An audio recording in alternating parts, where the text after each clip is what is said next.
Hello everyone, it's Tommy Albania and welcome to Following England Away. Tonight, England kick off their World Cup 2026 qualifying campaign, aiming to go all the way to New Jersey. This World Cup will be the biggest on date. It's got a record number of teams in it, and it will be held in USA, Mexico and Canada. There will be a grand total of 48 teams playing at the next World Cup. I say it's spread across 3 countries. It's the second time USA will have hosted it, 1994 being the last one.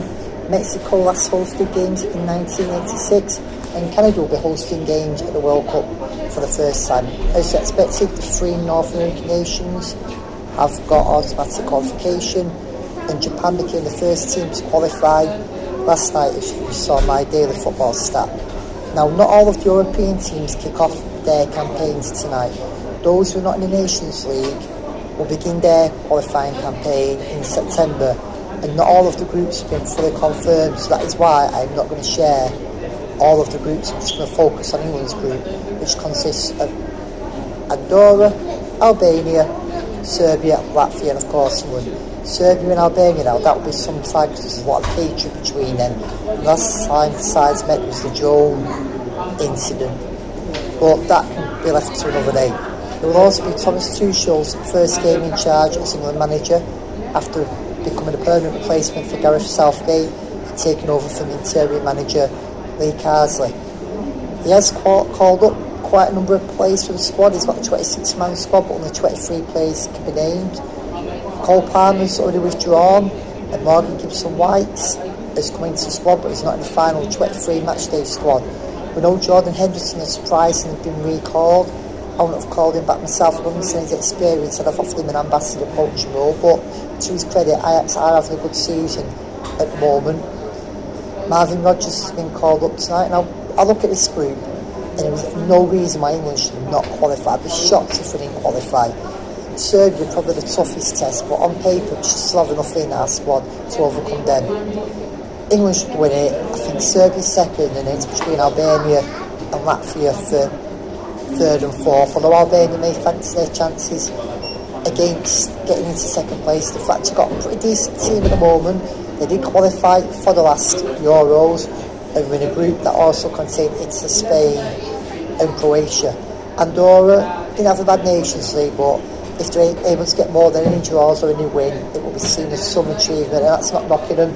Good luck to them. I actually went to Latvia Andorra again back in 2017, a couple of days after Lithuania for England, and how many days I'd like to see him do well, but their long-term captain has also recently retired as well. Let's have a quick look now at the squad he's picked.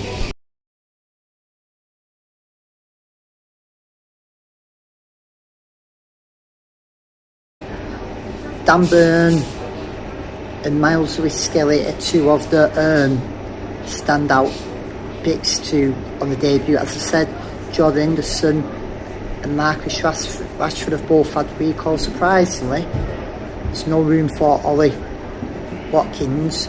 Cole Palmer's pulled out, so Morgan Gibbs-White has come into it now. It's good to see Dan Burn in there. The story of the fact he dropped to non-league, he's got back, he's gone and won a trophy now with Newcastle as well. Reece James is also back in there. For me, it's a decent squad.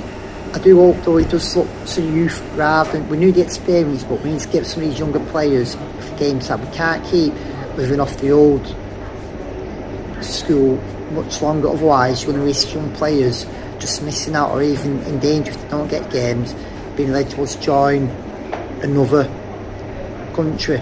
But this squad should see us get into the World Cup. It should see us through, and again we've got a good young under 21 squad still also we can pick from. Just gives you an insight to the changes as the World Cup's expanded. So as I said, the new places, Africa gets 9 places now, so it had 5 previously. Asia, which had 4 or 5, now has 8. Europe has gained 3 places up to 16.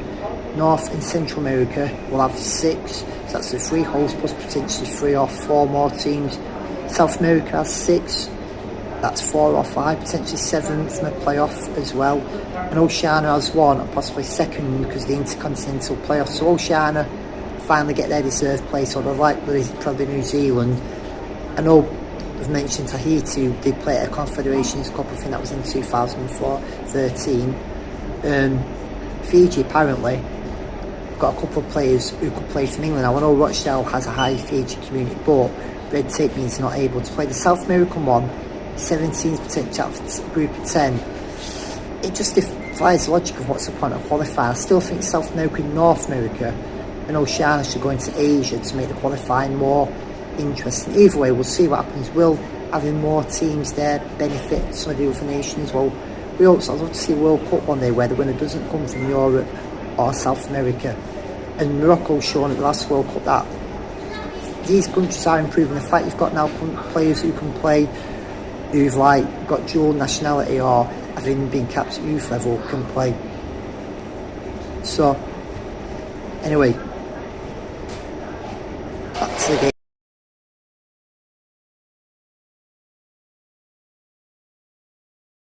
Fingers crossed we could go out and get the win tonight. I'm Tommy Oldham, seeing the Terraces come on England.